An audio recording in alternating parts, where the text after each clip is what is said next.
Hi, I'm Matt with etrailer, and today we're going to be talking about a RockyMounts MonoRail bike rack on the back for a 2023 Kia Sportage. Now this is a great option for you if you're looking for a bike rack that can carry a variety of different types of bikes at a budget rate. So let's take a closer look at it. So this is going to be secured down with 2 points. We're going to have this strap on our rear tire, and on our front tire we're going to have this front ratcheting hook that's going to secure it down. So that's great for your carbon or alternative frame bikes. As for the weight capacity, that's going to be 60 pounds per bike, allowing you to hold your heavy e-bikes too. Now this also has the ability to tilt away. And something I really do like about this carrier is all the touch points are going to be coated in blue. So you can find that lever on the bottom really easy, just looking for the blue. You just pull on it and tilt it back. And just make sure to watch your head if you have 2 bikes on here. And now we can open up our hatch. That's going to be great if you have anything in the back or you need to load up any groceries. You could even get ready for your ride, whether you need to tie your shoes or grab your helmet. But when you've grabbed everything you need, you can close this back up and put your rack into the seated position. And to do that, all we have to do is lift up on the carrier until it clicks into place. Now keep in mind, if you do have 2 heavy bikes on here, that might be a little bit more difficult to do. But if we want to take a closer look at it, we're going to take our bikes off. So I'm going to come over here to this strap, plus press that blue button, push it behind so it's out of our way, and move on to the front side. And what I want to do here is maintain control of my frame, press that blue button on the front ratcheting hook, and then swing it away. Now all I have to do is lift up on the bike, and then I can take it out for a ride.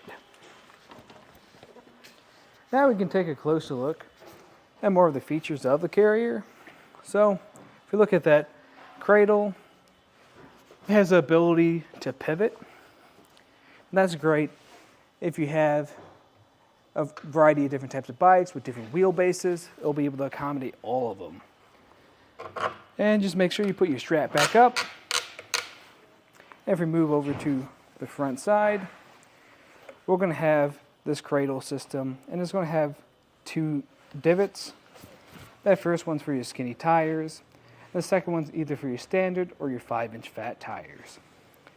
And the back of this cradle is going to help provide more support for your front tire. But when not in use, you can push that down so it saves you space. And just make sure you put this front ratcheting hook down. You don't want this in your way while you're driving. And now let's get some measurements. Let's see how this is going to sit on the back. Going from our front back bumper to the furthest point out on a carrier, that's going to be about 30 inches. Something more to think about if you're in a tight spot, like a parking spot or garage.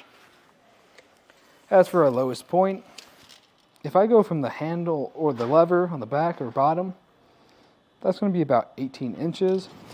So that's going to sit up pretty high, thanks to that rise in our shank. But just definitely think about when you're lifting your bikes on here, especially if there are heavy e-bikes, that might be a little bit difficult to do.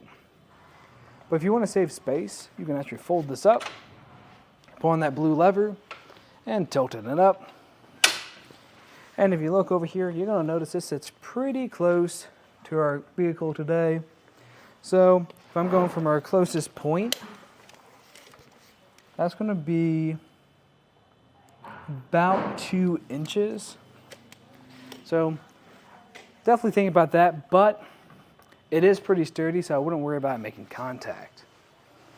As for how far it's going to stick out from our back bumper, that's going to be a little bit under 10 inches, so it's going to save you a lot of space.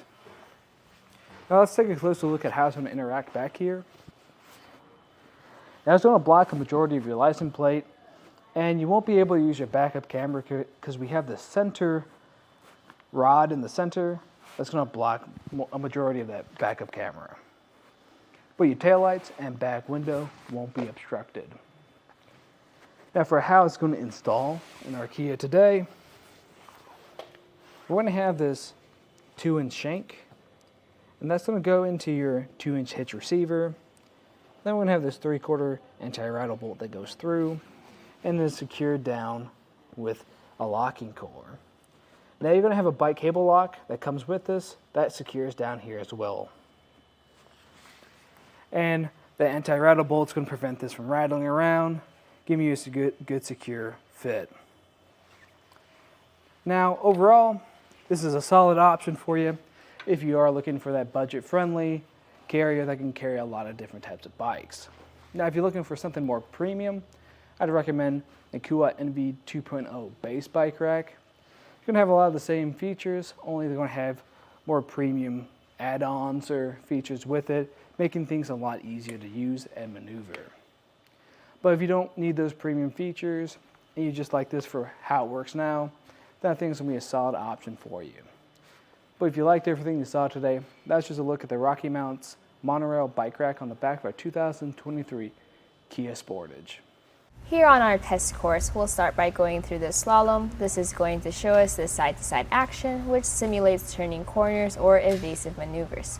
Once we get to the alternating speed bumps, we'll see the twisting action. This will simulate hitting a curb or a pothole or driving over uneven pavement. Now lastly, we're going over some full speed bumps, and we can see here the up and down action, and this will just be like driving in and out of a parking lot, garage, or driveway.